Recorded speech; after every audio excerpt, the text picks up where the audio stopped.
এই আরে এইমাত্র ছেলের বাড়ি থেকে ফোন এসেছিল, ওদের আমার বুড়িকে খুব পছন্দ হয়েছে। ওরা বলছে এই সামনে ফাগুনে বিয়ে দিবে।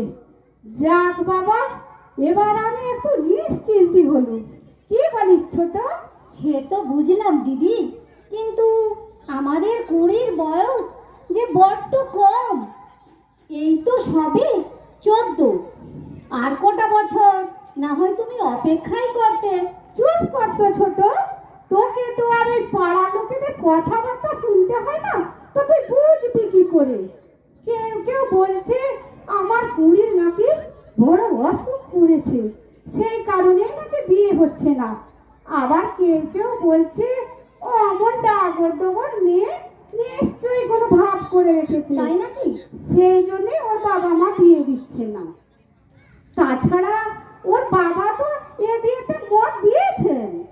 দেখো দিদি, কে কি বললো আমাদের দেখে লাভ নেই, কিন্তু মেয়েটা তো আমাদের, ওর ভালো মন্দ শরীরের কথা আমাদেরই বুঝতে হবে। ওই যে হাসপাতালের দেওয়ালে কি লেখা আছে তুমি দেখোনি?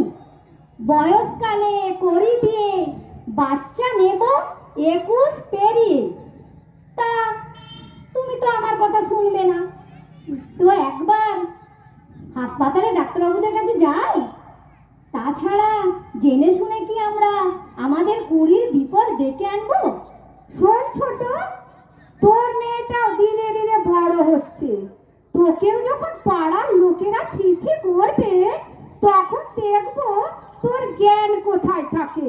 হ্যাঁ ঠিক আছে, তুমি যখন আমার কথা শুনবে নাই ঠিক করেছো, তাহলে একটু চলো না হাসপাতালে একটিবার, ডাক্তারবাবুদের সাথে কথা বলো, তারপর সিদ্ধান্ত নিও।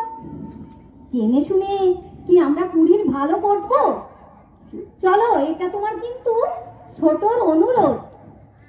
তুই চুপ করতো, আমি যখন সিদ্ধান্ত নিয়েছি কুড়ির বিয়ে আমি দেব, তবে তুই যখন বলছিস তাই নয় কাল একবার হাসপাতালে যাব, তারপর আমি সিদ্ধান্ত নেব।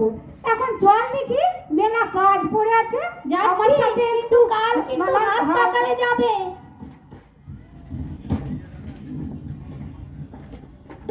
যাবে।